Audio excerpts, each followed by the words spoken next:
Ahoj, já vás vítám ve virtuální čárně u Emila Holuba. Mě už znáte, ale koho neznáte, je cestovatel, dobrodruh, publicista, pan chlapík. Jmenuje se Mark Eslem. A já jsem moc ráda, že si dneska udělal čas a že je tady s náma. Ahoj. Ahoj, děkuji za pozvání do VP studia, mě nadchlo. Takže doufám, že si to všichni užijete a já se taky moc těším. Dobrý den, já jsem si pro vás dneska připravil povídání o mé druhé cestě do Antarktidy.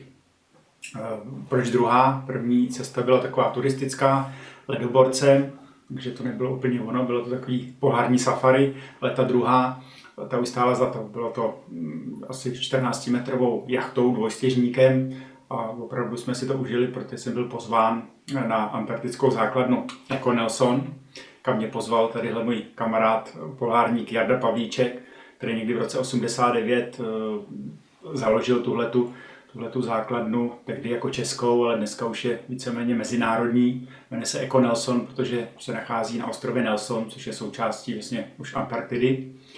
A Jarda mě tam pozval několikrát za život. A když ta pozvánka přišla po třetí, dvakrát předtím jsem jí odřekl, tak po třetí jsem si říkal, hele, ono by to už nemuselo jako přijít po čtvrtý, takže bylo by dobrý tu rukavici zvednout. Takže jsem ji zvednul, probíhalo to asi tak, zavolal mi v pátek, a jestli bych mohl být v neděli ráno na konci světa v Ushuaie a nalodit se na nějakou loď. Tak jsem říkal, Jardo, jako, víš, že jsem střelec, ale přece jenom aspoň ten týden potřebuju se to nějak poladit, přece jenom budu 2 měsíce pryč, takže dej mi do pondělka minimálně. A tak řekl, tak jo, tak si to nějak zbal, sežen si letenky a další instrukce dostaneš.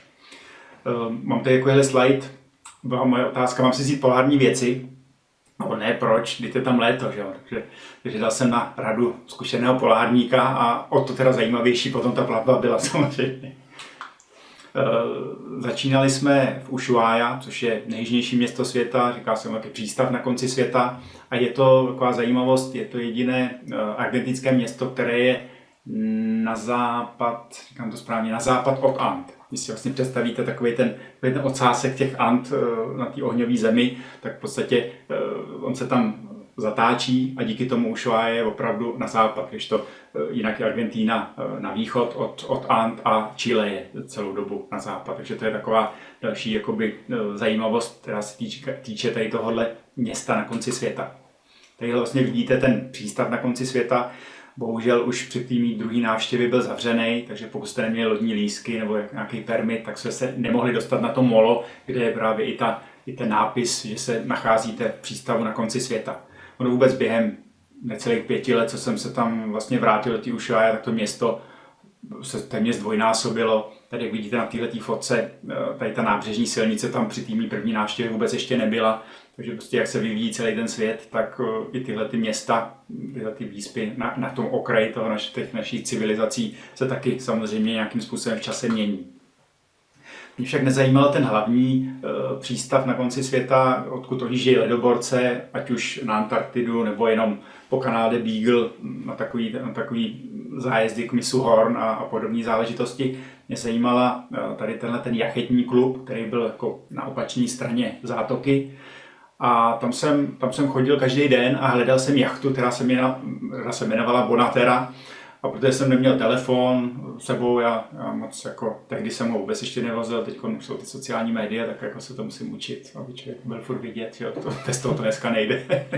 Ale tehdy jsem prostě neměl telefon, takže jsem tam musel chodit a každý den se ptát. A asi po 4 dnech teda ta jachta tam konečně kotvila, takže jsem se jim představil a mohl jsem se nalodit. Tohle je část posádky, nalevo, vidíte, to je kapitán Januš. A pak vedle něj jsou další 2 Poláci, Jurek a Lech, ten, co stojí, je Lech.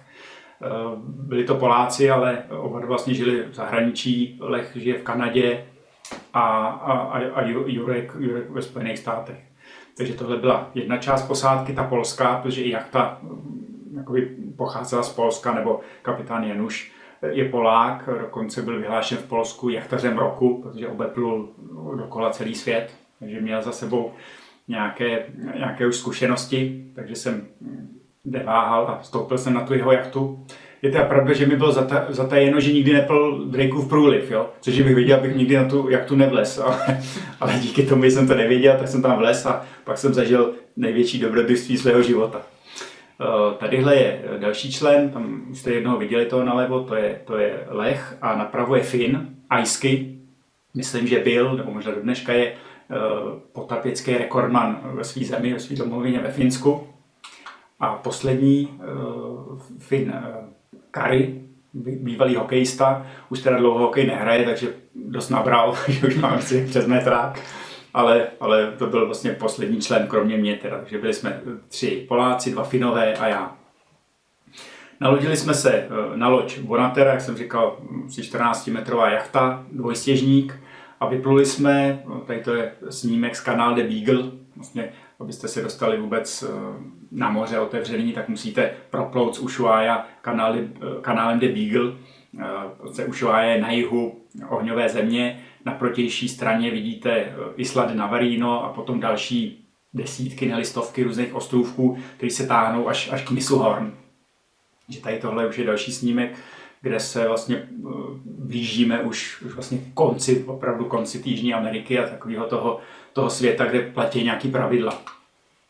Tady jenom byste měli představu, tady máte, kde ten mys Horn je, jak jsem říkal, ohňová země a potom mraky dalších ostrůvků a ten chvost vlastně se nazývá mys Horn, Cape Horn. Je považován za nejjižnější mys amerického kontinentu, což je jakoby pravda, ale je taky prostě ve starých románech, prostě ve filmech, pro námořníky je to pojem, protože jsou tam časté silné bouře, mohutný vlnobytí, proudy, často tam musíte proplouvat i ledovcem, který tam přinese moře od Antarktidy. A je to vlastně taková pomyslná hranice, nebo ne pomyslná, ale geografická hranice mezi Atlantským a Tichým oceánem. Což vlastně všichni tyhle ty jižní misy, jako třeba střelkový mys v Jižní Africe, ten zase rozděluje Atlantik a Indický oceán. Takže to byl mys Horn. A jak jsem říkal, je považován za nejjižnější mys amerického kontinentu, ale nejjižnějším bodem, jakoby nejjižnějším výběžkem americké pevniny je jiný, to máte na tomhletom slajdu, a sice Brunswický poloostrov. Jo, to je opravdu nejjižnější bod té americké pevniny, když to mys Horn je na ostrovech, takže není to už pevnina. No. Je to nejjižnější bod jihoamerického, jakoby toho celého nějakého kontinentu, ale pevniny je právě ten Brunswický poloostrov. A na ním je asi nejjižnější bod poloostrova mys, který se jmenuje Froward. A ten poloostrov je spojen vlastně jenom úzkou šíjí s tou americkou pevninou. To je jenom takhle geograficky z téhleté zajímavé části světa. No, tadyhle už vidíte, že je opravdu ten mys Horn. Není to úplně jako pohostinné místo. Samozřejmě někdo může mít štěstí a chytit tam dobrý počasí, ale já tam byl 2krát v životě, když jsem tam byl poprvé, tak byla taková mlha, že jsme stáli, ten ledoborec někde zastavil, kapitán řekl do mlhy, tamhle je mys Horn, kolem mě desítky lidí točili, fotili, já s bráchou, tak jsem na sebe koukal a říkal, na co vlastně ostřeji, jo, něco to, nechali jsme v klidu prostě pod nějaký kameru. Takže to bylo někdy v roce 2003 můj první mys Horn, tady jsem neviděl, ale byl jsem tam. A v roce 2007 konečně jsem ho teda spatřil. Opět ne teda úplně v plné kráse, ale zase v takové té své děsivosti. Tady vlastně vidíte ty skaliska, o kterých se vlastně lámou ty vlny těch 2 oceánů. A tady, když je teda nějaký hodně blbý počasí, tak to může dopadnout s nějakou lodí docela špatně. Do doby, než byl vykopán vlastně panamský průplav, tak bohužel, pokud se chtěli obeplout svět, tak jste museli tudy. A proto je to i takový veliký pohřebiště a je tam hodně lodí na dně. A jak pak na konci se dozvíte, tak tam už dneska je i ta loď, kterou jsme tam my tehdy pluli. A ještě máte vlastně jakoby z toho jakoby z průčelí, ten mys Horn. On je teda mnohem vyšší to skalisko, ale bohužel prostě ta mlha nedovolí ukázat to v plné kráse, ale ten trn, ten je působí dost děsivě. Tady ještě jedna.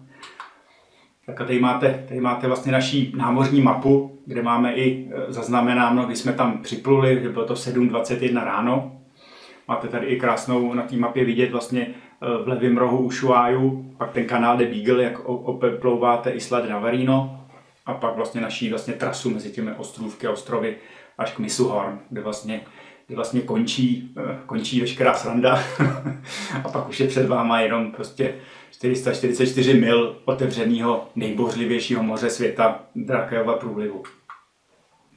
Pokud se tam poprvé, tak vlastně dochází, aspoň na těch lodích malých, jakýsi vodácký křtu nebo něčeho podobného, dostanete prostě ráno pádlem, zapijete to, že jste tam na tom mysu Horn byli. Já jsem tam už byl podruhý, takže já jsem nedostal ráno pádlem, takže mě jedinýho nezmátil pan kapitán, ale dostal jsem visku na zapití, a protože to bylo v 7:30 ráno nalačno, tak jsem hnedka jsem si dal a hnedka jsem šel za pár minut krmit ryby, protože jsem dostal mořskou nemoc.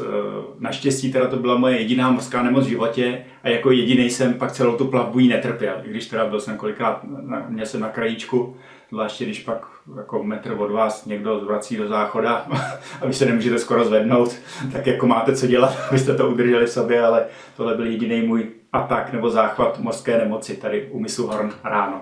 No a potom jsem dostal za úkol, jako abych se naučil s kormidlem, protože víte, jak dopadl Titanic, prostě bylo potřeba celou dobu, aby někdo držel stráž u kormidla, ono se sice dá zavázat, nějak zaaretovat, aby drželo nějaký směr, ale vzhledem k tomu, že tam plujou ledovce, nebo může tam být nějaká loď, která má nějaký problémy, posádce se mohlo něco stát, je neovladatelná, takže abyste netrefili buď tu loď nebo ten ledovec, tak je potřeba pořád, aby tam byla nějaká služba.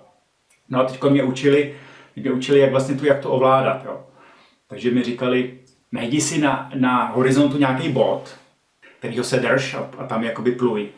Říkal, no to je fajn, jak mám jako na otevřeném moři se nějaký pevný bod na horizontu, jo. Ještě tím spíš, když půl dne jsme tam měli vymetenou oblohu, takže jsem jako úplně se s tím netykal, tak jsem to honil chvíli zleva doprava ve 180 stupních. Výhoda teda je u té jachty, že na rozdíl od auta, když dáte plný CRS na jednu na druhou stranu, že ji aspoň neotočíte. Další výhoda ještě té jachty je, že když máte jachtu, tak ona i v té největší bouřce se prý údajně dokáže přetočit úplně kolem dokola, což třeba u ledoborce není. Tam, když překonáte nějakých 60 stupňů nebo prostě nějaký úhel, tak se prostě už nevrátí a to jste všudu. Jo? Takže ta jachta, to mě měla jako uklidnit, že ona se umí otočit zase zpátky. No a tak jsem to honil 4 hodiny v těch 180 stupních, pak jsem se teda s tím začal tykat a už jsem se dostal do nějaký malý výseče a mohl jsem teda nějakým způsobem pokračovat dál. Takže to bylo takový rychlý mý zaučení jako námořníka vůbec ne poprvé na moři, ale poprvé jako na otevřeném moři a x dní bez toho, že bychom viděli pevninu. Tady už vlastně vidíte, jak jsem říkal, bylo poměrně hezký počasí, což teda byla bohužel výjimka. Ještě teda potřeba říct, že to jsem jako neřekl na začátku, byla tam takový detail, který jsem považoval za úplnou blbost, jo? Ale který pak z toho udělal úplně dobrodružství, který nebylo mu období prej za 100 let zpátky. Mě psali do Čech, že jim nefunguje topení na té jachtě. Jo? Jestli bych nekoupil nějaký blbý relátko za 800 do nezávislého topení Webasto. Já jsem teda ho našel, tu firmu, oslovil a všechno. No to se stálo 800, ale mi říkali, no my těch typů máme asi 20 nebo 30. A pak říkám, sorry, jako 30 kupovat nebudu, že za 800 to bych jako do toho investoval, a za 30 jako za součástky nebudu tahat. No tak jsem prostě to vypustil. No a kapitán to taky nesehnal, takže jsme prostě vypluli jako snad jediná loď v historii na Antarktidu prostě bez topení funkčního. No. Bylo léto, že jo, jak mi Jarda říkal, je tam léto, vem si letní spacák, takže já jsem měl letní spacák, měl jsem kajakářský spodní prádlo, neměl jsem ani péřovku, prostě nic. Takže si umíte představit, že jsem si to jako asi opravdu užil, tu plavbu. V době teda, kdy bylo to sluníčko, tak potom jsem ležel jak kočka na rozpálené střeše a využíval jsem svoji letní černou mikinu, abych se trošku prohřál. To byla jediná možnost, kdy jsem se mohl zahřát aspoň na té palubě. Jak jsem říkal, Drakeův průliv, 444 mil, nejobávanějším, nejbouřlivějším mořem světa. Je to moře, který neodpouští žádnou chybu. My jsme dokonce museli ještě na takovém přístavě, který se jmenuje Puerto Williams, na chilské straně, vlastně tam těch vod atlantických, tam jsme museli podepsat, že když se nevrátím nebo když umřu, že moje rodina se nijak nebude chtít hojit na tom kapitánovi, jo? Že prostě souhlasím s tím, že to je čistě jenom na mě. protože na Drakeově průlivu vlastně nefungují žádný pravidla, jenom ty nahoře a dole, prostě mezi Bohem a vámi. Prostě to, co je psáno, to je dáno a tam, když se dostanete do vody, ztroskotáte, nikdo pro vás nepojede. Nemá to smysl. Když se dostanete do vody, tak do 2 minut jste mrtví, takže nemá smysl vůbec posílat žádnou loď, dokonce ani startovat letadlo, protože prostě tam hrajete o minuty. To znamená, tam jedete čistě natvrdo a pokud tam máte zůstat, tak už se o tam teď nevrátíte. Jo? Tím je vlastně ten Drakeův průliv a ta Antarktida vlastně v těchto malých výpravách taková drsná, ale opravdová. Jo? Prostě má to grády a má to takovou tu syrovost té přírody, tam se prostě nejezdí dělat si nějakou legraci z něčeho. Tady hnedka máte další nějaký záběr, právě proč jsme museli držet neustále u toho kormidla nějakou službu, protože prostě potkáváte ledovce. Ono to vypadá jak kousek ledu, jo. Ale tady třeba na tom už vidíte, že to je taková malá plovoucí pravčická brána a ten oblouk, jsou tam 2, tak ten větší, ten bude, bych to tak srovnal, ta naše jachta by se vešla do toho menšího a ten velký je prostě jak x-patrová budova, takže není úplně zdravý se i mu nějak přibližně přiblížit, protože musíte si představit, že každý ten ledovec má nahoře třeba jenom 1/10 své velikosti a nikdy nevíte, kdy se něco odlomí, rozpůlí a on se začne převalovat. Takže by vás mohl, dokonce ani velký ledoborce si netroufnou připlout k tomu moc blízko, protože i jim by to mohlo jakoby podsuchat něco. Na to, teda, když jste na takovýhle kocápce 13 metrový, tak pak už teda máte s tímhletím nějaký problémy. No já jsem, jak jsem říkal, byl jsem jedináček, byl jsem zelenáč na tomhletom moři, takže já jsem vůbec netušil, jak to tam chodí, co mám čekat, co nemám čekat. Takže třeba jsem si celou dobu myslel, že je bouřka, byl jsem z toho úplně vyklepaný. Jak jsem říkal, byla mi zima, bolely mě prsty, jakoby i v tom spacáku mě bolely prsty na nohou, takže jsem si je třel třeba hodiny, furt byly ledový jako sledu, když jsem kontroloval, jestli mi nečernají, že jo, blázen, jo, zase s takovým nás tam nebyl samozřejmě, ale člověk neví, že jo, co má jakoby čekat. Vedle mě ty, kteří měli péřovky, měli Ocean Gore-Texy a vybavení jak blázen, tak to byly fialový, mořský nemoci, prostě úplně vyřízený. Když jsem si měnil třeba s nima službu, tak jsem třeba toho Fina, jsem ho třeba 5 minut fackoval, on byl už úplně fialový, já myslel, že je mrtvej, už někdy, jo, prostě jsem myslel, že už ani nezbudím. Tak tam vždycky vylez na to, pak jsme se po 4hodinových blocích střídali u toho kormidla. Já jsem jednou měl službu, a já jsem tam jako už usnul, protože jak mi byla zima, jo, tak jsem se snažil jako prostě se zahřát myšlenkama, že jo, nějakou meditací, tak jsem si představoval, že jsem někde na pláži v Egyptě, nebo někde do strašný vedro, nebo na poušti, nebo že sportuju a že se potím. A dostal jsem se do takový mentální týže, když mě přišli vystřídat, tak jsem říkal, já to ještě vydržím v klidu, běž si léno, já tady budu až do rána a oni mě násilím tahli dolů, tak jsem byl v delíriu, tak mě tam nechali, tak bych to ráno asi bych tam už byl jako jak zmrzlej rampou u toho kormidla. No, jak jsem říkal, ta jachta byla bez topení, takže jsme tam museli mít nádobí ve studené vodě. Takhle bychom ho měli i kdyby to topení fungovalo, protože byla tam taková nádrž, která načerpávala mořskou vodu a v té mořské vodě jsme to nádobí myli. Protože já jsem vlastně neuměl navigovat pořádně, neuměl jsem nic s plachtama, takže když byl nějaký ostřejší vítr nebo bouřlivější moře, tak museli všichni ostatní lítat, takže nakonec na mě, já jsem hlídal jenom kormidlo, když bylo nějak moře celkem v pohodě a většinu toho jsem strávil jako plavčík v kuchyni. My jsme vlastně jenom snídali a večeřili. Příprava a úklid po snídani, po večeři trval 2 až 3 hodiny, bylo jedno, jestli snídáte nebo večeříte, takže vlastně na půl dne jsem měl vystaráno. No a bylo to zajímavé v tom, že jsem si musel také pumpovat jednou nohou, byla taková pumpa, tím jsem čerpal tu vodu, která ledová mi tekla do toho umyvadla a já jsem tam teda v té ledové vodě myl to nádobí. Jo. No a teď jednou se mi stalo, že takhle držím ten talíř a teď jsem říkal, chlapi, pojďte sem, no co je a říkám, vydejte mi ten talíř z ruky.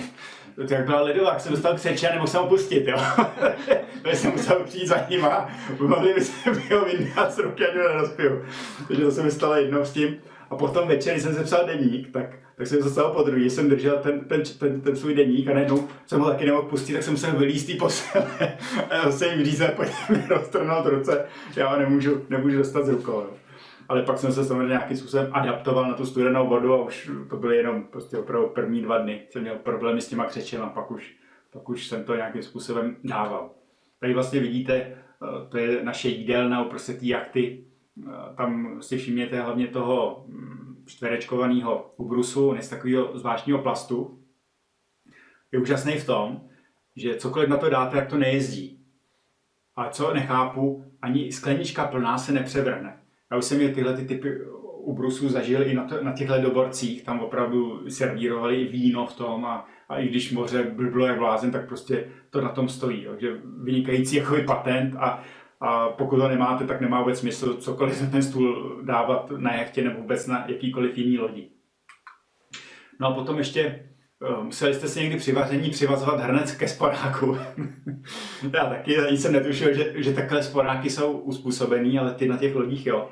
Vlastně, když se kejve to moře, tak on má většinou aretaci, takže je jakoby stabilní, jak jsme zvyklí. Ale když je moc jakoby rozbouřený moře, tak se vytáhnou takový tyčky a on ten sporák se takhle kejve prostě s tím mořem. Jo. No a v ten moment musíte vlastně, tam mají takový udělátka, že si přišroubujete ten hrnec a pak ho ještě gumou, tu pokličku k němu musíte vázat. Jo. Takže v těchto podmínkách jsem tam jakoby vařil. Jednou jsme vařili i nějaký těsto, nějaký maso v papiňáku a přišel tam ten Fin a chtěl jakoby to ochutnat, jo, nebo zjistit, jestli už to je hotový. A on vůl z odpuštěně tak řeknu, on otevřel ten papír a to bouchlo, že jo, samozřejmě všude to tam bylo rozlítaný po stěnách a po všem. Kapitán ten ho jebal s odpuštěním asi hodinu. Říkal, ty jsi debil, nej, my si představit, co jsme tady s tebou dělali, prostě Drakeu, my jsme tě na laně namáčeli do té slané vody, prostě co, ty jsi úplně odhadil, prostě, jak tě ho mohlo napadnout otevřít ten, no.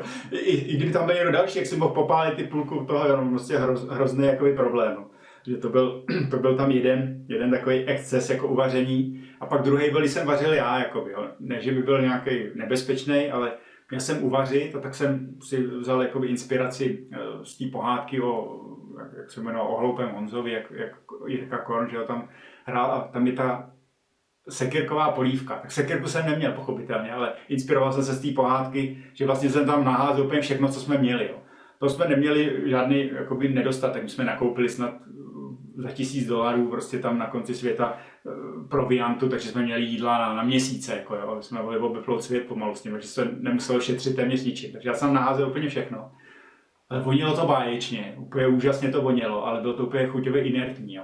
Takže od té doby už vařil kapitán, co se mi to pochválili všichni, ale pak už jsem jenom připravoval mil nádobí a tady ty věci, ale aspoň večeři vařil už ten kapitán, no. Snídaní jsem ještě nějaký chleby, to jsem ještě zvládal. Tak tady vidíte tu moji kuchyni, tam jsem válčil vlastně celou tu naší plavbu. Tady vidíte sporák i v době, kdy moře bylo celkem v pohodě, takže ta panvička tam není přivázaná. Tady potom na pravé straně a v pravém dolním rohu toho snímku tam je ten dřez, kterým jsem myl to nádobí. No tam bylo i zajímavý v tom, jak jsem říkal, to trvalo tak dlouho, to mytí nádobí, protože jakýkoliv nůž, talíř se vlastně nemohl nikam položit, aby to neodlítlo, někoho to nezranilo, že jo, u nožů kor, takže se to furt musel držet v tom dřezu, pak to rychle uklízet do takových tam zásuvek. A ještě jak jsem myl oboma rukama, jsem musel mít roztažený nohy a byl jsem nějak zapřený, abych neupadl i sám a nezapích se nebo něco to, takže nebylo to úplně jednoduchý, bylo to takový artistický výkon vůbec té kuchyni, proto taky ať snídaně nebo večeře to příprava, mytí a uklizení trvalo prostě opravdu x hodin. No tohle je jeden z těch 2 Poláků, ten se jmenuje Lech a měl jednou večer, měl službu a já, jak jsem byl vystrašený, protože já jsem spal v kajutě sám, byl jsem na přídi a jak to moře skákalo, tak vlastně každých pár minut to prostě byla rána proti té vlně a to bylo prostě jak do zdi nějaký.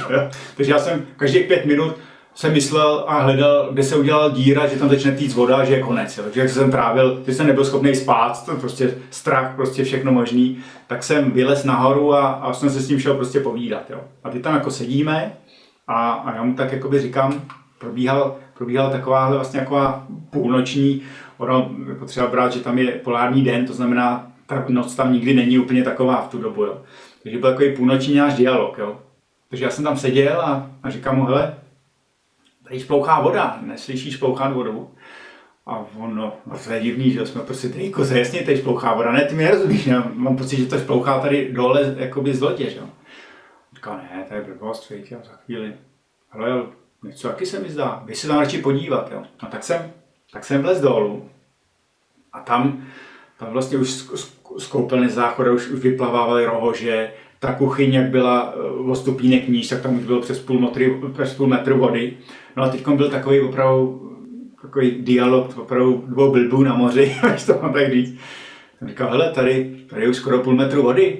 To je normální, myslíš, že to je normální? Hele, neměl bych zbudit kapitána, jako on. No to víš, ale říkal, že ho nemáme budit za žádnou cenu. Jo. On předtím jako kvůli tomu moři skoro 2,5 dny nespal vůbec, aby se něco nestalo, nějaký průšvih, a když se to nějak trošku sklidnilo, tak si šel lehnout, říkal, nebuďte mě, říct to. Tak jsem říkal, no tak hele, nevím, ale hele, je to jeho loď, jo, si by to měl vědět, a on tak radši jo. Tak já jsem ke kapitánovi šel, takhle, kapitáne, pardon, jo, ale třeba je to blbost, jo, jako, ale tady jako už je skoro půl metru vody, všude tady plave, to je jako normální. Jako kapitán skoro stál infarkt, že jo, vyběh, vyskočil, začal nadávat polsky, že jo, to pumpám nás vyzval. No a nahoře byla jedna velká a ten Finn Curry, ten bodrej, který od promrznutí po mořskou nemoc, fialovej, prostě bledý na smrt, tak najednou vytřeštil oči, vyběh té pumpě a v té, jak měl prostě jak ten fortel, taký utrh, jo, asi třetím tím. No a teďko kapitán ho teda zahnal pryč a v té kuchyni tam byla taková špajska, tam byla malinká náhradní pumpička. Takže Kari ho už ní nepustil, ale zbytek nás, asi 3-4, jsme se tam x hodin střídali, než jsme jakoby vypumpovali tu vodu zase ven. Byly tam teda ty oči, na očích bylo vidět, že jako jsme se tak jako už i loučili, protože nám bylo jasný, že tady máme vodu, jestli nám teče do lodí, jsme prostě řekli, to je vlastně konečná, že to prostě bude jenom čekání na ten konec. No ale naštěstí jsme zjistili, že vlastně kapitán byl unavený, tak on zapomněl vypnout to načerpávání do té nádrže té mořské vody. A šel si lehnout, když se naplnila nádrž, tak to ze spoda čerpalo tu vodu dál do té lodi, takže nebyla díra, ale byla prostě načerpaná voda, takže to jsme se uklidnili a mohli jsme nějakým způsobem pokračovat.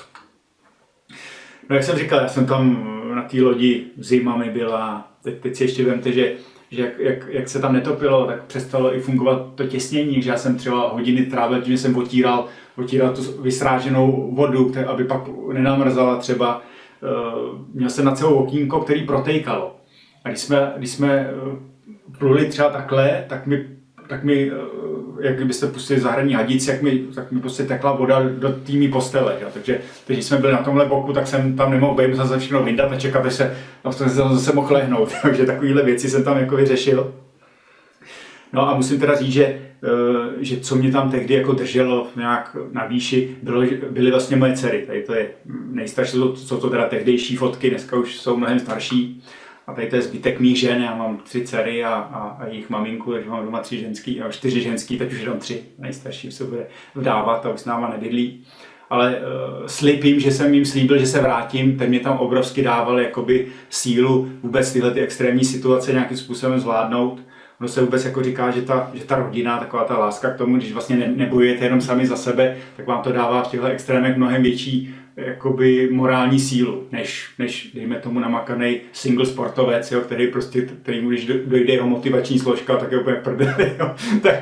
Tak ty tatínkové od těch rodin mají najednou těch mnohem větší tu morální sílu, protože jí mají z čeho čerpat, jo, prostě to slíbili to, co by chudinky si ve země počali, takže ty fotky tam, no měl jsem i nějakou fotku, na kterou jsem jim bulel, to se prostě jako, jsem tam kolikrát jako nad nima slzel, jeden tak vynadal, říkal na provádnický, ty si nesmíš brát fotografii rodiny, to tě zabije, jo? To je zásadní chyba, to nesmíš jako už nikdy udělat. No. Ale tam mi to teda, musím říct, že mi to i pomohlo, i ta myšlenka jakoby na ně. No a jak jsem říkal, halucinace jsem měl v tom letním spacáku, jak byla zima a všechno. A vzpomněl jsem si tady na tenhle ten verš. On je, nevím, kdo ho napsal, nějaký americký básník, ale je z filmu G.I. Jane, vlastně s Demi Moore, jak tam vlastně šla do toho výcviku těch mariňáků amerických, tak byla tam citována několikrát v tomhletom filmu tenhle ten verš.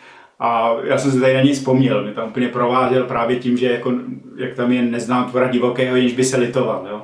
Že v podstatě zvířata to nemají. Když vědějí, že ta smrt jim jako se jim blíží, tak nemají tendence, jako že by buleli nebo se z toho hroutili. Prostě to přijmou s otevřeným hledím a to si myslím, že mi tam hodně jakoby pomáhalo. A celkově si myslím, že v těch extrémech je to ten jediný jakoby správný způsob tomu, abyste se zbytečně neulitovali k smrti ještě dřív, než vůbec jako, nebo jak se říká, jste nestahovali kalhoty dřív, než když brod je ještě daleko. Jo? Takovýhle jakoby parafráze. A takže ten verš mi tam opravdu běhal hlavou a mám ho teda i potom v deníku, i v knížce nějakým způsobem citovaný.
Toista kertaa ja viimeistä kertaa Teräniemen nokassa. No toivon niin. Kiitos. Estellä siinä.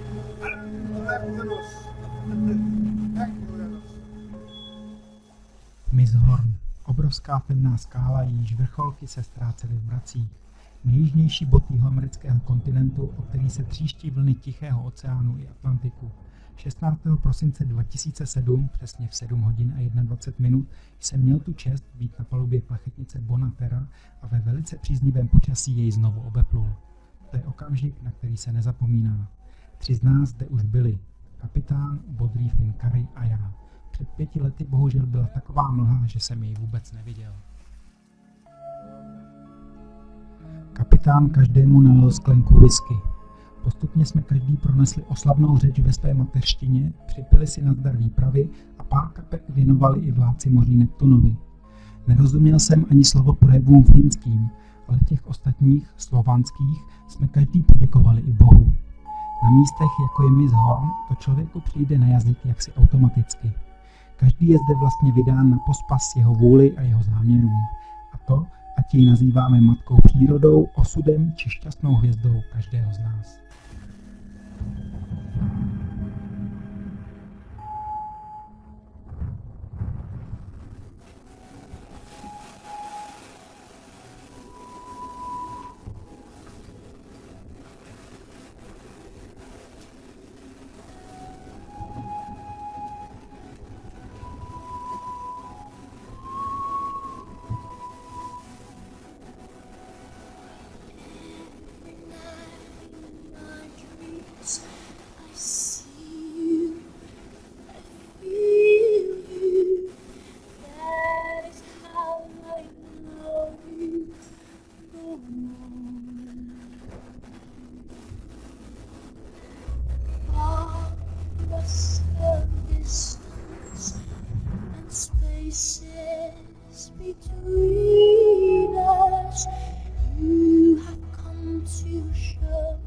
Nikdy jsem nezažil, abych tak dlouho neviděl pevninu.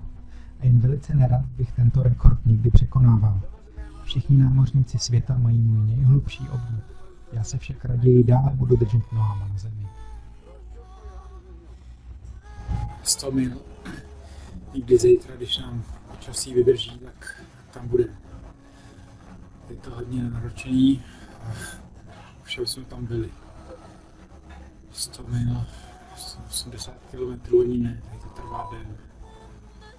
Je to docela hrozný. Ale na druhou stranu už máme za sebou i bouřku a nebyla tak strašná, jak jsem si ji představoval. Protože jsem jí doposavad znal jen z filmu. Už vím, že to zvládnu, ale jednoduchý to nebylo.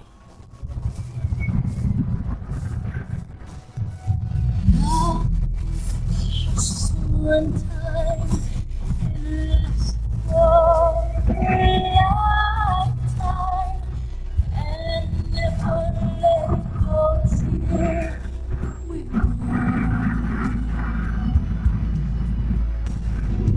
love was when I loved 20. prosince 2007 jsme konečně spatřili pevninu, bílé ledovcové hradby Antarktidy. Vylodění na jižních Shetlandách pro mě bylo vysvobozením jen částečným. Věděl jsem totiž, že je přede mnou ještě zpáteční plavba. Dal bych nevím co, kdybych mohl naspět do Jižní Ameriky raději letět vojenským letadlem.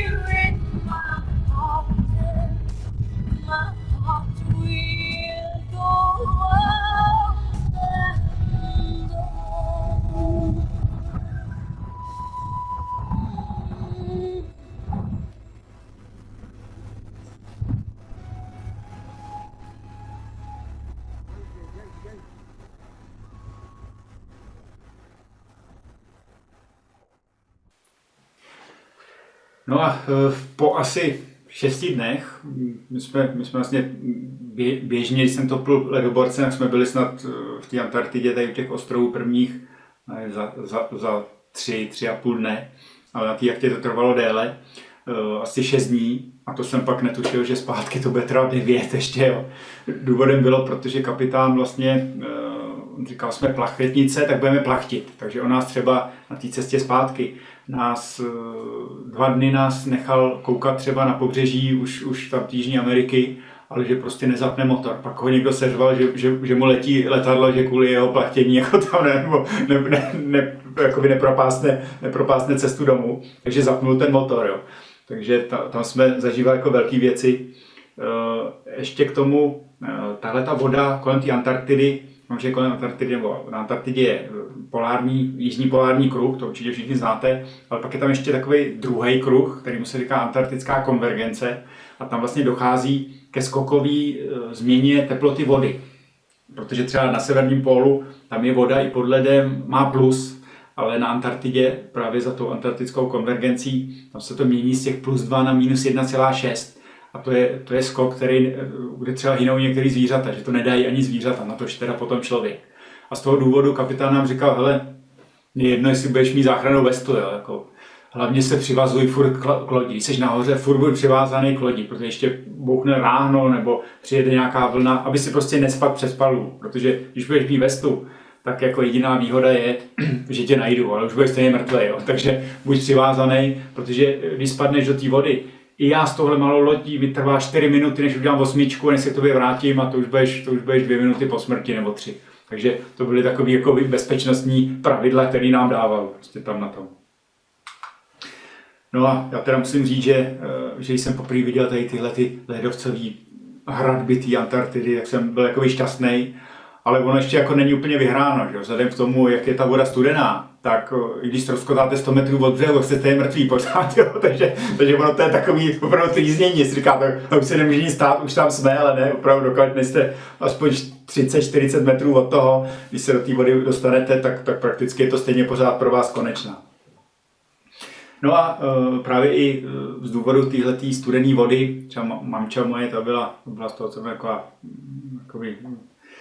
z toho smutná nebo vyděšená, co se mu stane, tak já jsem mi utěšoval tím, jsem říkal, mami, kdyby jsem se nevrátil, tak jako věc, že jsem dlouho netrpěl, to je rychlý prostě, jo, to je minuta, je konec a je to takový, není to asi takový jako třeba uhořet nebo se utopit, je to asi takový jako, jak si říct, prášky na spaní pomalu, jako já jsem mi utěšoval tímhletím způsobem, ale teda naštěstí díky bohu jsme ničemu takovému nedošlo. Tady právě vidíte, jak si to fotíme, protože jsme museli obeplouvat ten ostrov, na kterým mě měli vysadit, právě abych tam strávil Vánoce, buď jenom Vánoce nebo celý měsíc, to nebylo jasný.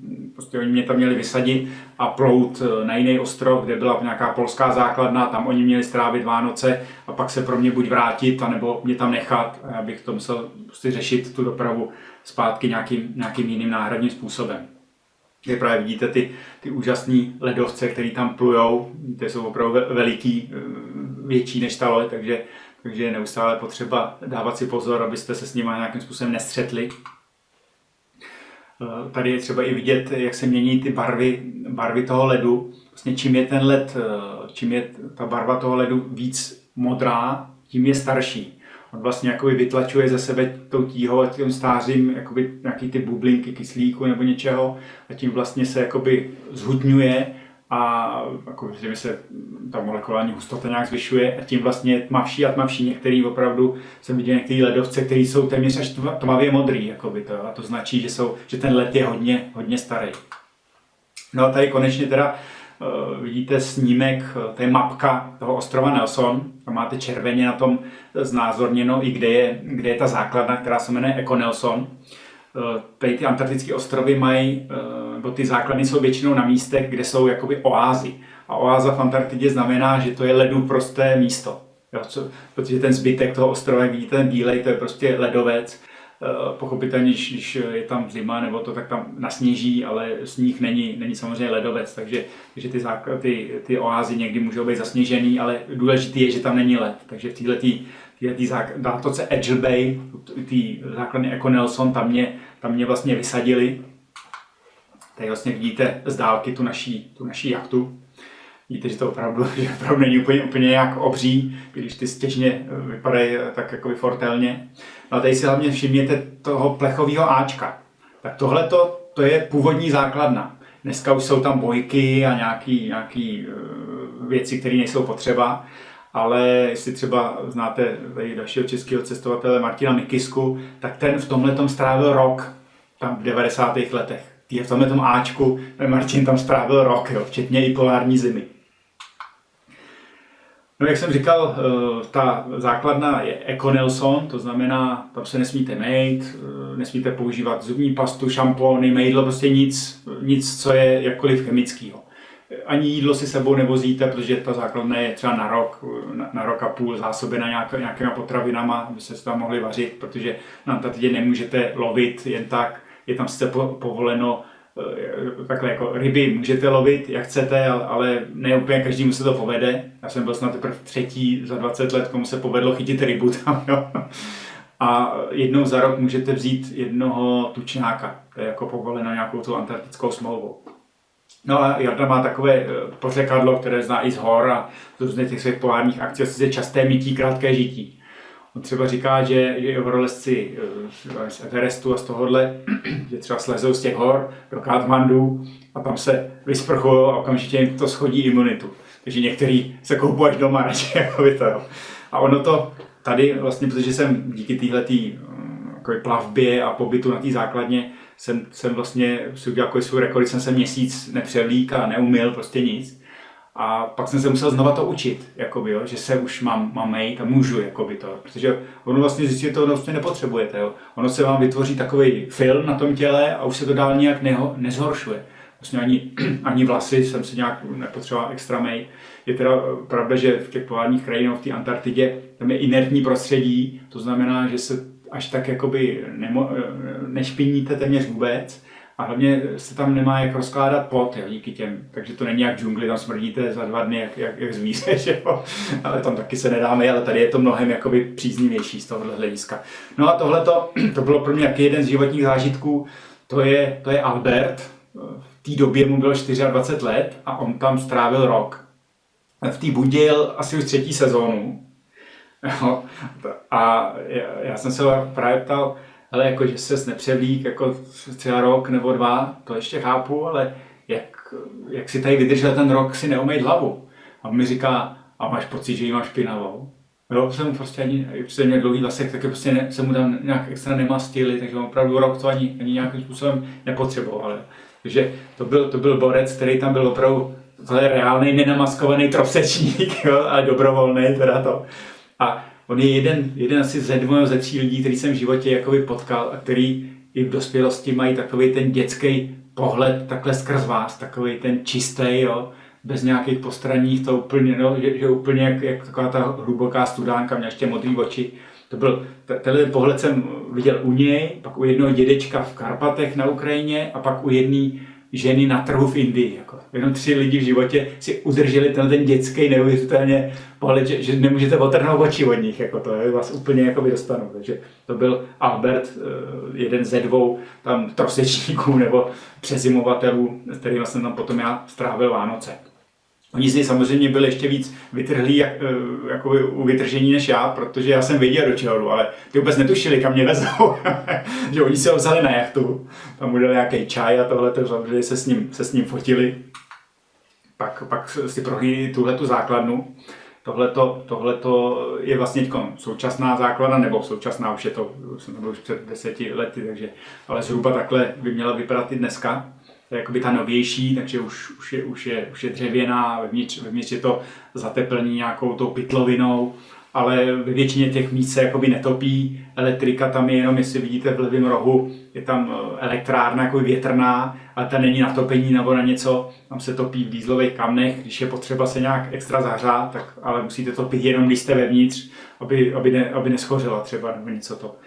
A ta elektrika je tam jenom, kdyby byl extra průser, aby se dalo hodit SOS na vedlejší ostrovy a někdo vám třeba šel pomoct. Tak to je jenom z tohohle důvodu. Ono i díky větrům není dobrý, když je puštěná, protože by ji mohl vítr zničit a rozpad, že i proto je po většinu času vlastně vypnutá ta větrná elektrárna. Tady je takový lepší pohled tohohle. Tady tohle je zahradní domek, tam jak je to prádlo a z boku si tam vidíte takový náznak písmen, to je SOS. To je zahradní domek, v kterém třeba shodou okolností přezimoval nebo strávil na základně, spal tam pan doktor Halík, který taky je Jardův kamarád a taky byl pozván na základnu a pár let přede mnou, takže ten trávil ten svůj pobyt v tomhletom domku. A potom tady nalevo ta větší budova, tam je jakoby společenská místnost, kde je nějaká malá knihovna, když potřebujete nějaký blbým počasně, už jste zapadaný sněhem, byste si mohli číst. A je tam spíš žírna a dá se tam vlastně jako nějakým způsobem vařit. No a ještě k tomu SOS, tam zanechala jedna slečna paní z Kalifornie, kterou Jarda pozval na základnu, prostě přivez jí tam, nechal jí tam, vyložil jí tam, odjel a vrátil se za měsíc a když se vrátil, tak ji hledal, volal, tak si všimnul, že tam je to SOS, tak volal víc a najednou se ozvalo z toho zahradního dětského taky domku, se mu říká Jaroslav, I'm here. Ona si prostě natahala všechno, celý základny, pytle, habry, spacáky, co tam všechno bylo, natahala do zahradního domku, udělala celý ho vycpala tím a doprostřed si zalezla a čekala prostě, až přijde někdo vysvobodit. Tak nedá se jako jí divit, protože z Kalifornie asi celý rok běhá v bikinách, možná v životě asi sníh neviděla, tady najednou jí vysadí v takovémhle prostředí. V tu dobu tam údajně byly třeba 3 nebo 4 metry ještě sněhu kolem, takže jsem možná jí musela někde odhazovat nějaký místa. Takže takhle Jarda tam vlastně různý typy lidí posílá, aby zjistil, jak se chovají v extrému a o tom potom píše příručky už asi 30 let. Vyšly mu v angličtině, dokonce i v čínštině, v němčině, jo, tohle podobně se tomu zabývá pro celý život. Takže jakýkoliv zkušenost má kdokoliv z nějakého extrému, tak to hltá a snaží se to implementovat do těch svých příruček, aby prostě to bylo co nejširší pole působnosti. No a jak jsem říkal, ty námořníci si ho vzali nejdřív Alberta na loď a pak se šli podívat do té základny a jeden z těch Finů, ten Aisky, ten potapěč, tak ten tam chodil mlčky a oni ty Finové vůbec moc nemluvili. Jo. Bylo takový bodrý Slovani, který furt zpívali, řvali, furt něco povídali, vtipkovali a vedli ty mlčící Finové, který řekli jedno slovo za týden pomalu. A on jenom promluvil po x dnech a fakt super tady, a kde máš lano, aby se mohl oběsit. Že ten byl vlastně jediná věta, kterou on tam jako je prones, nebo souvětí. Jo. Takže tady máte ještě celkově ten pohled na tu základnu, jak jsem říkal, ta větrná elektrárna, tam vidíte i komín, zrovna, když byli hosté, tak se tam něco i vařilo, tak se zatopilo v těch dýzlových kamnech, protože ono tam není dřevo, jo, takže jediný dřevo v Antarktidě je náplavový, takže občas se vám povede nějaký se sbírat na pláži, ale jeho jenom minimum. Takže když je potřeba prostě topit, tak se tam prostě používají takový dýzlový kamínka. Že to je ten pohled celkově na tu základnu. Tohle je pohled z takový jakoby společenské místnosti. Na dalším tom mám dojem, tady vidíte, že je tam i knihovna, takže tam v různých jazycích, takže dá se tam když se tam jakoby se člověk nudil nebo povětrnostní podmínky nedovolej, tak máte se tam čím zabavit. No a z toho okna, jak jsem říkal, byl jsem tam v polárním létě, to znamená, že nikdy tma nebyla, takže i o půlnoci se dalo de facto u toho okna číst, jo, protože slunce tam v polárním létě vlastně nikdy zcela nezapadá. Tady vidíte, jak jsem povídal, jsou ty dýzlový kamna, když je potřeba ohřát vodu nebo si něco uvařit, tak prostě se zapnou, aby se třeba i vytopil tahleta společenská místnost, který se tak říká. Já jsem spal tady na takový dřevěný lavici, pokrytý pytlovinou a ve spacáku, protože samozřejmě na noc se netopí, protože jsou přece takový ty případy, takový ty polární demence, když se vám vypálí kyslík v tom a mohli jste se udusit, jo, nebo dostat prostě vám hrábnou, takže jsou určitý pravidla, co se týče topení v těchto jakoby základnách antarktických. Ještě si všimněte napravo, tam je obraz, který nějaká paní, která pobývá na základně, ho tam nakreslila. A nakreslila ho 24. ledna 1999. Jo. To mě bylo 25 let, jo. To mi přišlo úplně jako super s tím podobrazem, který vzniknul na mý narozeniny. Jo. To byly takový momenty, z kterých tam člověk potom taky mohl žít. Samozřejmě kromě základny jsem se dostal i ven, takže jsem si obešel téměř dokola ten ostrov, tam, kde to bylo nějakým způsobem možný. Když byl odliv, tak se dalo chodit po pláži, ale zpátky se pak muselo vracet vnitrozemím, tam, kde byl jenom sníh, ne po ledovci. Na ledovec musíte jít aspoň optimálně ve 3, ale minimálně ve 2, abyste byli navázaný a kdybyste se propadli, tak jako jít tam sám je sebevražda a to by ani nedovolil prostě jako Jarda, nebo ani ty ostatní členové té základny by vám to nepovolili. No a to procházení tam je mezi tou zvířenou antarktickou, který vlastně se nebojí, který jsou na ty lidi buď nejsou zvyklí, ale prostě vůbec si nepovažují za nějaký nebezpečí, takže chodíte tam mezi takhle tulení. Tady vidíte dalšího, to je myslím tuleň leopardí, se říká vodní leopard. To je jediný tuleň, který si jakoby i troufne na vás, na člověka, ale ne proto, že by jako byl agresivní, ale někdy, když je asi zima a jste v tom takový nemotorným nějakém obleku, tak mu připomínáte přerostlýho tučňáka, jak se pohybujete pomalu. Takže po vás může třeba ve vodě vyjet. Jo. Na souši ne, ale ve vodě u nějakých kryb prostě by po vás mohl vyjet. A pak, co se tam stalo na základně, že útočil na kajaky. Jak se blejskají pod vodou ty pádla, tak myslel, že to je taky nějaká ploutev, tak to chytil a utrh mu to pádlo. Jo. Takže Jarda vlastně ty kajaky stáhnul z té základny, protože tohle je vlastně průliv mezi ostrovem Nelson a ostrovem Krále Jiřího, na kterým je asi dalších 15 základen. Je to zhruba od 200 metrů do 400 metrů, je tam ta šíře, ale i tam prostě to nepřeplavete. Byl tam nějaký Číňan, který plaval pod ledem a všechno a říkal na nějakých 160 metrech ukázal rukou, že už je mrtvý, že už to nedá dále. Nebo tam byly děti, kteří byli taky zvyklí se otužovat, skočili do vody, vytřešili oči, vyskočili nahoru, protože ta změna těch +2 a -1,6 je opravdu velká. Já jsem si tam vlez a to fakt bolí, to je jak když vás píchají jehlama prostě do stehna, to opravdu jako bolí, jo, ta voda, když je studená. No a ty kajaky vlastně stáhnou, protože když vám mimo pádlo, tak neuděláte eskimáka a jste v té vodě studeně, takže to je vlastně jenom takový blbej atak a vlastně je to rozsudek smrti další, takže z toho důvodu, z bezpečnostních důvodů vlastně Jarda ty kajaky takhle stáhnou.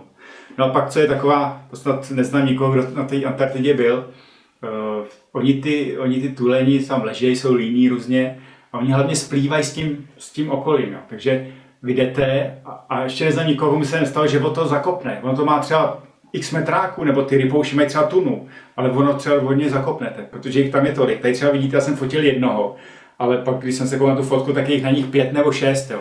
Tak vlastně ten první moment je vůbec jakoby nevnímáte, jak jich tam je mraky, jak si vás nevšímají.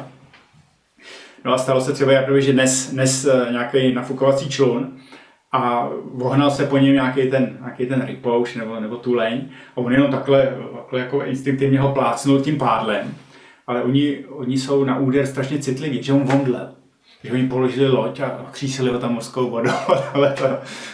Oni jsou takhle obrovský zvířata, ale de facto je můžete zabít i ranou pěstí nebo minimálně omráčit. Kdyby došlo k nějakému konfliktu, tak se ubráníte i rukama, oni jsou strašně hákliví nebo náchylní na úder do hlavy.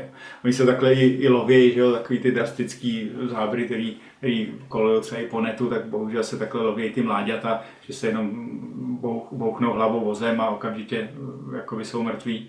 Takže i ty velký mají trošku tuhletu náchylnost na ty údery do hlavy, takže taková ale historka jakoby vtipná, že tu nový zvíře jako trošku klepnete, pak ho tam přísíte, aby se jako se přived zpátky na svět. No a pak je tam úžasný chodit mezi těma tučňákama. Tohle je konkrétně tučňák uzdičkový. Oni jsou samozřejmě zvědaví, ale musíte chodit jako oni. Musíte se pohybovat tak jako malátně, takhle jako kolíbavě, tak jako oni. Tak jak chodí po souši. Oni pak třeba, když chtějí být jakoby rychlejší, tak oni sáňkujou, si lehnou na břicho a těma křídlama vlastně jakoby dělají prostě jak na bobech, jo, prostě zatáčejí a tohle to je strašně vtipný je sledovat.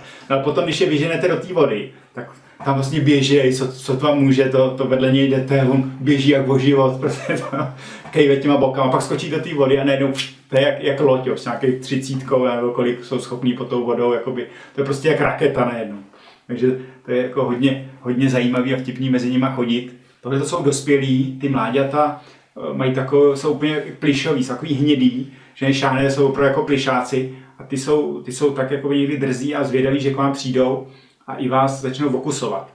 Když jsem byl poprvé na Antarktidě, tak brácha si udělal tu chybu, že sundali rukavici, dal mu ten prst jako i bez rukavice, tak to pak trošku litoval, no, že to docela bolelo, ale dá se jakoby mezi ně dostat i takhle. My jsme teda tím ledoborcem tehdy ještě zažili doby, kdy se mohlo i do těch velkých hnízdišť ještě mezi ně chodit. Dneska už jsou nějaké restrikce, že už se k tomu právě díky počtu těch turistů, kteří tam jezdí těma velkýma loděma, tak už se tam zřejmě nedá dostat nebo jenom v nějakým omezeným režimu.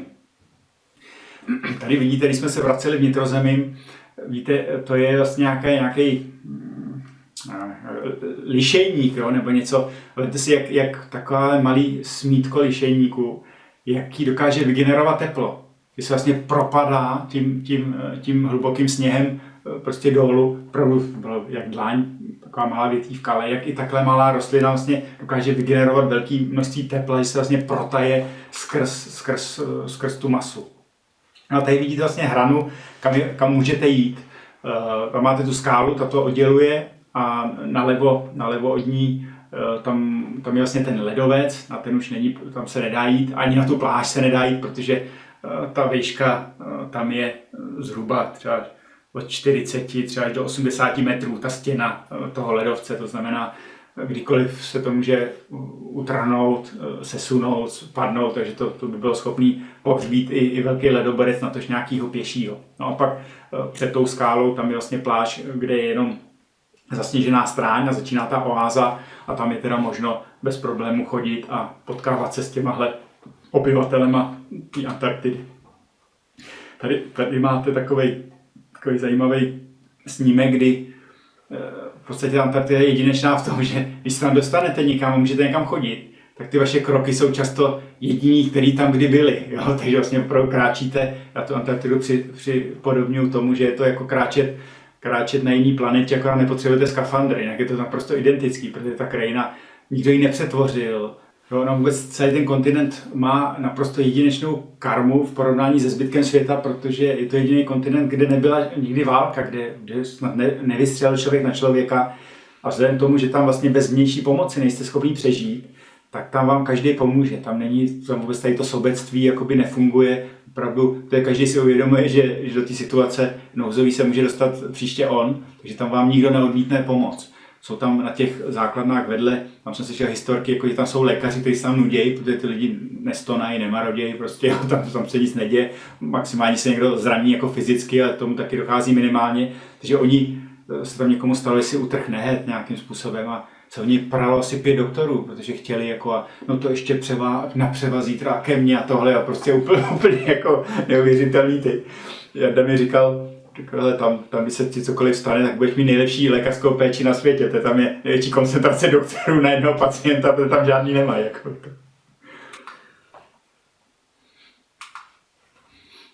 No a jak jsem říkal, oni mě vysadili, odpluli na tu svoji základnu a říkali mi, hele, za 5-6 dní čekej, že tě vyzvedneme a když ne, pak se postarají podle svýho. A měl jsem teda jakoby náhradní variantu, byla od Jardy domluvena, že mě vemou tím Herkulesem, tím nákladním vojenským letadlem, že se za měsíc vrátím zpátky do Jižní Ameriky. No.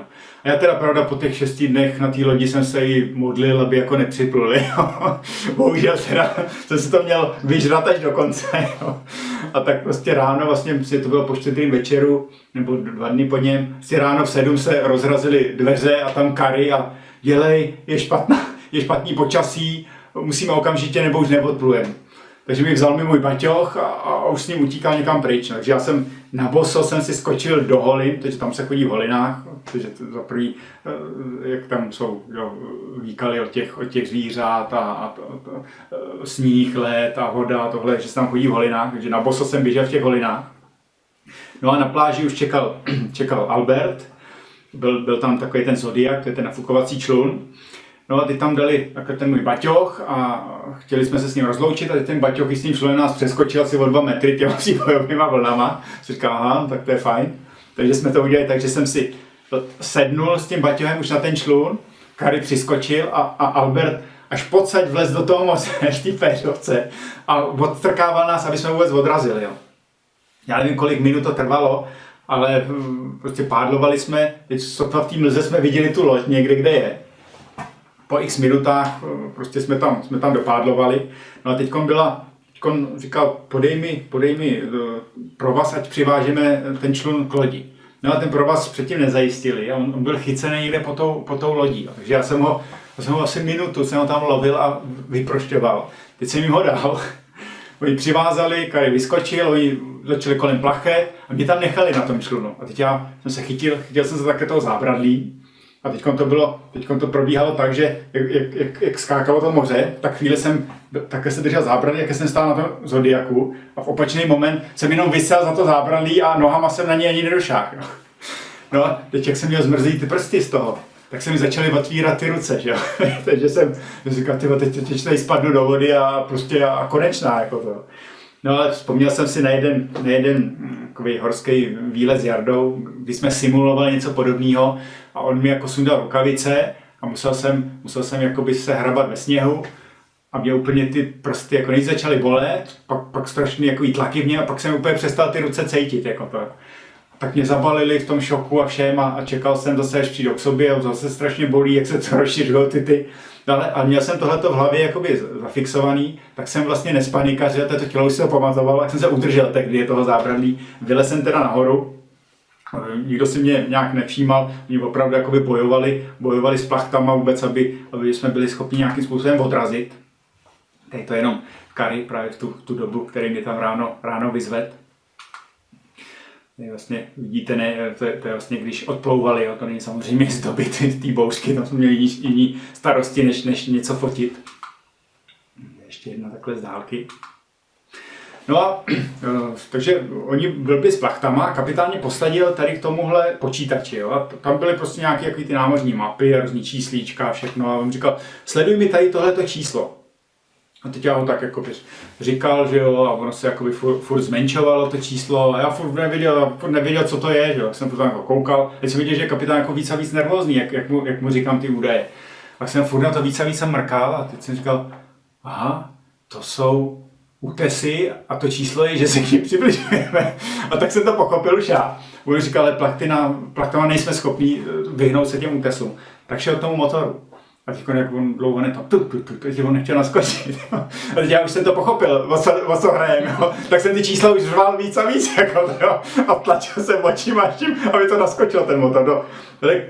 Já nevím, jestli nějakých 40 metrů před těma útesama ten motor naskočil a strhli jsme to. Jinak vlastně bych si nastoupil na loď a ztroskotal a umřel, když jsem pár set metrů od břehu, jako půl hodiny potom, co mě zbudili. Jako že to bylo takový, vlastně další takový naše narozeniny nás všech, tam de facto, jak jsem říkal, ta voda je tak blbě studená, že opravdu vidíte na břeh, ale nějakých 300-400 metrů a půl kilometru, to je prostě naprostá konečná. I těch 100 metrů by nikdo z nás nedoplaval ještě živej jakoby zpátky. No. Takže to bylo velice vtipný, takový ze začátku, ten začátečník, jako skoro se nudí, to ježišmarja, si tady vám říká nějaký čísla, si to lídej sám. A pak, když jsem pochopil teda, o co tam šlo, tak se to totálně změnilo.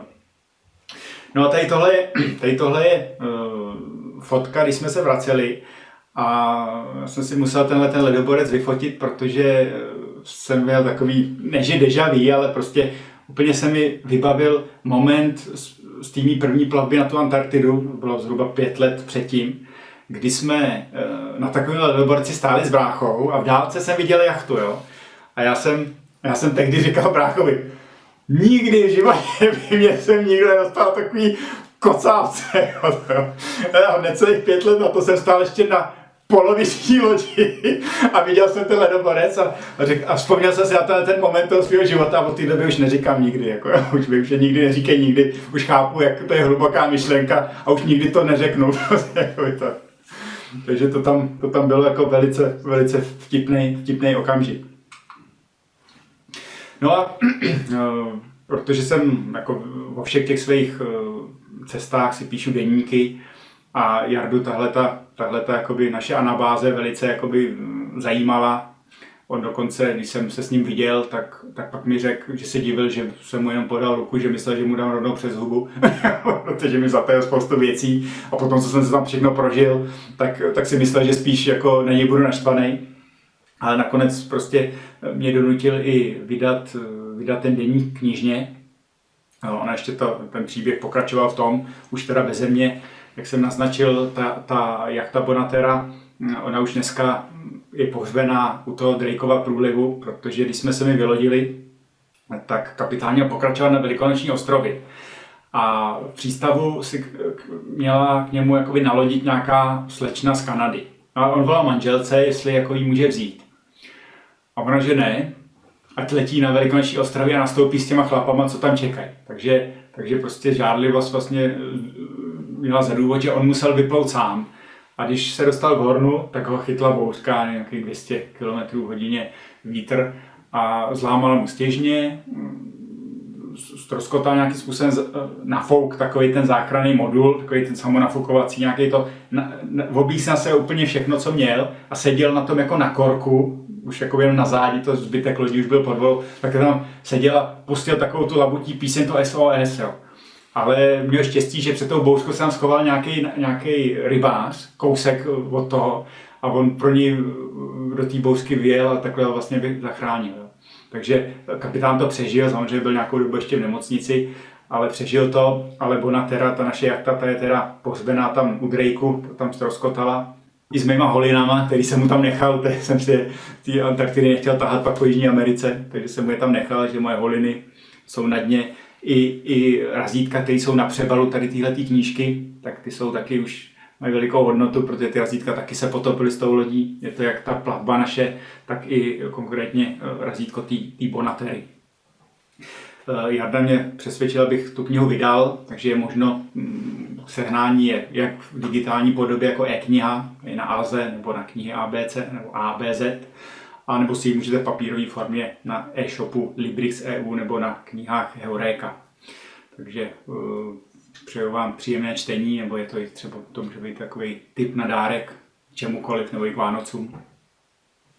Takže to je takový, nebylo samozřejmě řečeno všechno, nedá se to vypovídat, to je na další hodiny, dalších různých detailů a věcí, které se tam udály. Takže pokud vás to zaujalo, tak si můžete třeba pořídit tu knížku a tam se dočtete třeba i víc. No a na závěr se s váma rád rozloučil takovým svým životním krédem a heslem, který až se jednou na úplném konci života bude promítat film, nechť je na co se dívat. To je takový moje životní heslo a krédo. Z toho důvodu, kromě fotografií, samozřejmě se snažím točit i filmy. Jeden z těch filmů vám teď ještě na závěr pustíme. Vlastně je to o tom pobytu na té základně Eko Nelson. Takže tím bych se s vámi rád rozloučil a třeba vás i pozval na svůj web marteslen.cz, protože mám i YouTube kanál, Instagram, Facebook, všechno. Člověk bez tohohle není živ už dneska, je potřeba být vidět. Takže budu rád, pokud se vám ten můj příběh jakýmkoliv způsobem líbil, tak když mě třeba vyhledáte na sociálních sítích, na čemkoliv jiným, anebo někdy přijdete i na další moje promítání, protože není to jenom o Antarktidě, byl jsem už na všech kontinentech, téměř už 100 zemí světa a téměř všechny své cesty mám zpracovány a z těch posledních let máme i filmy, protože už točím i se svým kolegou a kamarádem Davidem Surim, takže kdekoliv vás rád uvidím a díky za pozvání sem do virtuální čajovny. Děkujeme.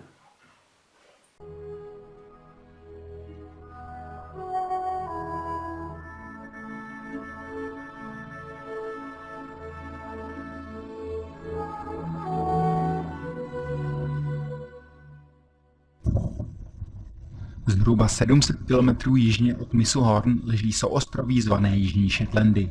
Jejich součástí je i malý ostrov o rozloze zhruba 200 km čtverečních, ostrov Nelson.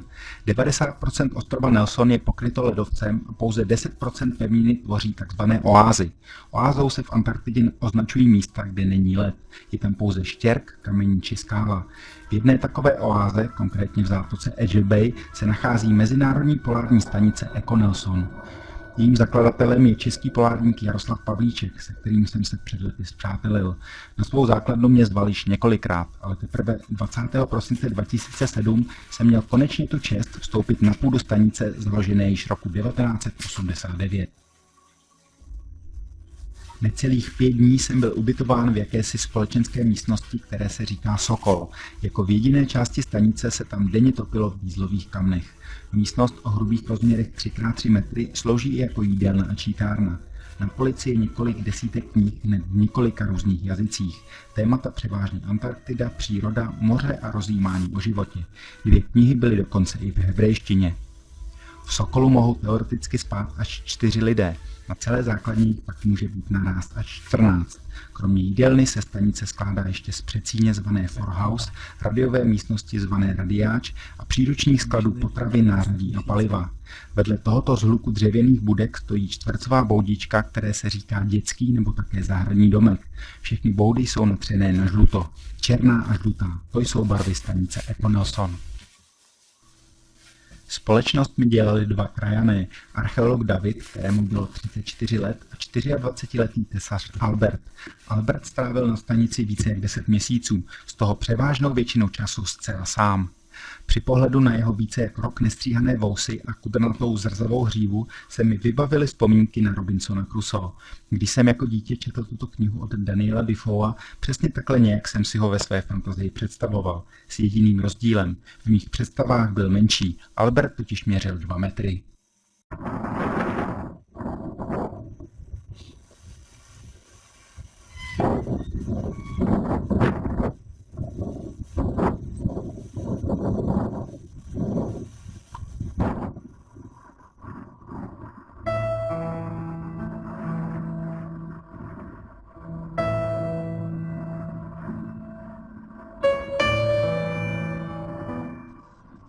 Sníh, led, skály a třpitivé vlny moře v pozadí na tisíce různých způsobů. Pořád dokola to samé a přitom pokaždé jiné. Mezitím čas od času člověk narazí na pózující tučňáky nebo na líně se povalující tuleně či rypouše. Kolébající se fešáci ve fraku. Aby se k ním člověk mohl přiblížit, musí napodobovat jejich ospalé pohyby. Jakýkoliv rychlý krok či gesto je okamžitě vyplaší. Na pevnině působí velice legračně a nemotorně, ovšem jakmile skočí do vody, dokážou létat jako blesk.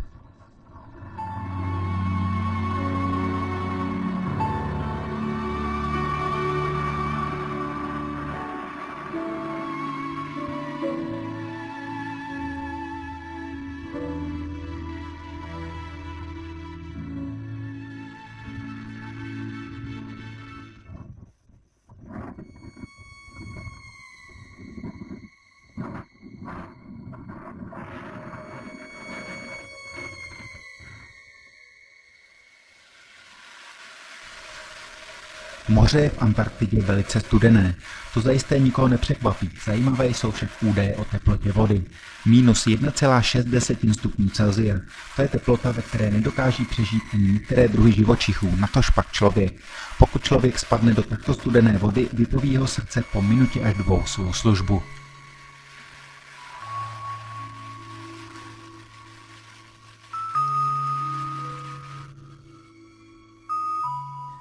Tuleni a rypouši mohou být potenciálně velice nebezpeční. Koché se krajinou a ve snaze zachytit okolní krásu svými záznamovými prostředky se může lehce stát, že šlápnete i na tyto mnohametrákové kolosy. Tak dokonalé mají mimikry, nebo chcete-li ochranné přírodní zbarvení, díky kterému dokonale splývají s okolím. Je na místě opravdu veliká obezřetnost a pozornost. Z krásné procházky by se mohla lehce stát třeba i tragédie. Takové kousnutí nebo i úder ocasem od vystrašeného nebo rozrušeného tuleně může skončit i fatálně. Jinak mi ovšem, jak se říká, měli tuleni na háku. Pouze občas a jen některý zabručel a líně otevřel tu jedno, tu obě očka, aby zkontroloval, co ho poruší při odpočinku.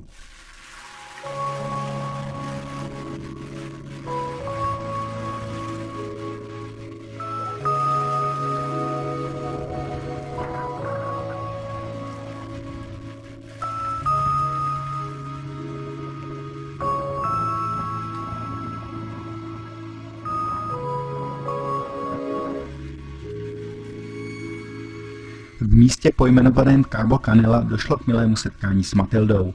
Nebojte, nepotkali jsme žádnou ženskou při sběru mušlí. Matilda je legendární pontonové plavidlo zkonstruované senátorem Štětinou. Takzvaná Štětinovic Matilda je podle názoru zakladatele základny Jako Nelson nejlepší plavidlo na světě. Samozřejmě, co se týče poměru toho, co uveze vzhledem ke své vlastní váze. Je to plavidlo, které dokáže i jeden člověk bez cizí pomoci vytáhnout na břeh, ale přitom uveze hned několik lidí i s dalším materiálem. Při hmotnosti okolo 50 kg pojme plavidlo až 7 pasažérů a uveze až 1000 kg zátěže. Konstrukčně v tomto ohledu údajně zatím nikdo nepřekonal a už asi nikdy nepřekoná.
Chůze ve sněhu se dá jednoduše nazvat jako psycho.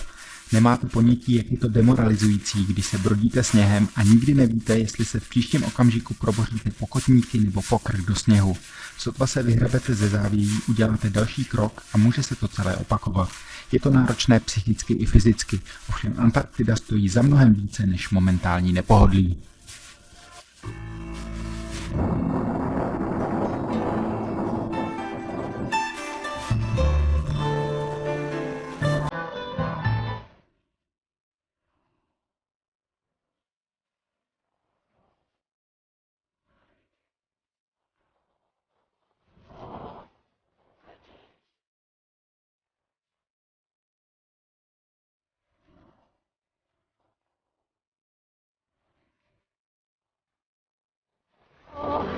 Gradation, foundation, nothing.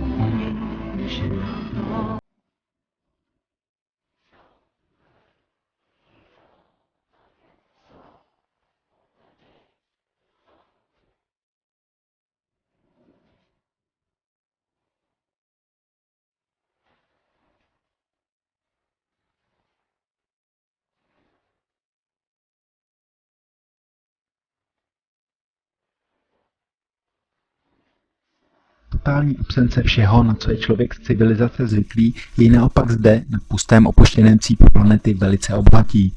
Zážitek, který nepřichází na pozadí psychického traumatu, se již nikdy nevymaže z naší duše. Zřejmě neexistuje nic podobného, s čím by se to dalo v běžném životě srovnávat. Je to prostě neopakovatelné. Možná nebudu daleko od pravdy, když svůj pobyt na Nelsonu přirovnám k pobytu na jiné planetě. Člověka tady nebolí hlava, není unavený ani nemocný. Nevstává se zde podle budíku, ale podle vlastních biologických hodin. Ráno otevřu oči a jsem prostě vyspalý a odpočatý. To jsou pocity, které z domova vůbec neznám. Naposledy jsem je zažíval snad v dětství.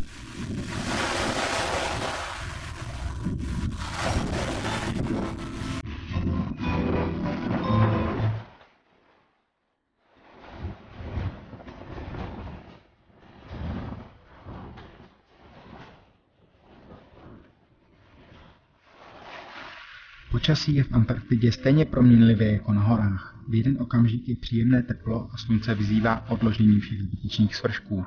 Pár minut na to se překotně oblékáte, abyste se ochránili před sněhem a větrem. Proto je vždy lepší tahat sebou raději více oblečení v batohu nebo uvázané okolo pasu. Nepřízeň počasí může člověka v Antarktidě zaskočit opravdu kdykoliv a hlavně zcela nečekaně.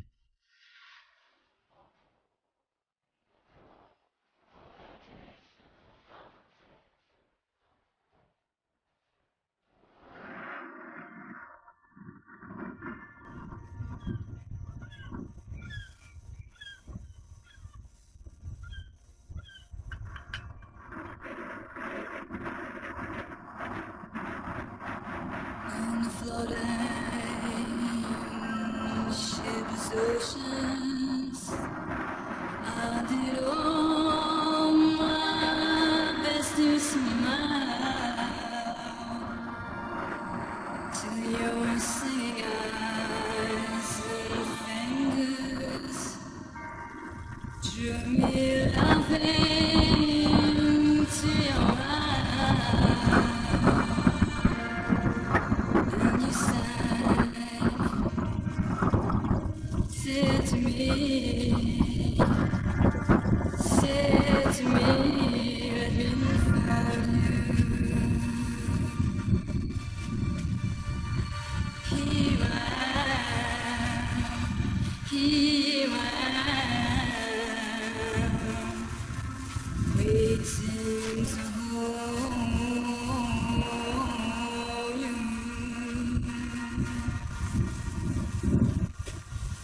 Did I dream? You dreamed about me. Were you here when I was for sale? Now my foolish boat is being broken up long ago.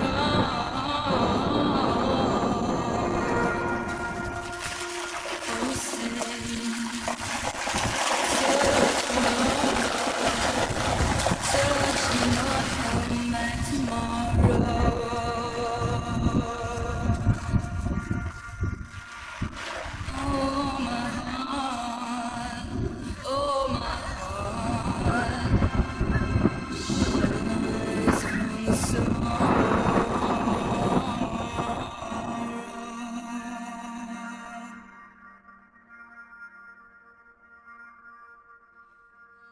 this puzzle, this newborn child, I'm as riddle as the time.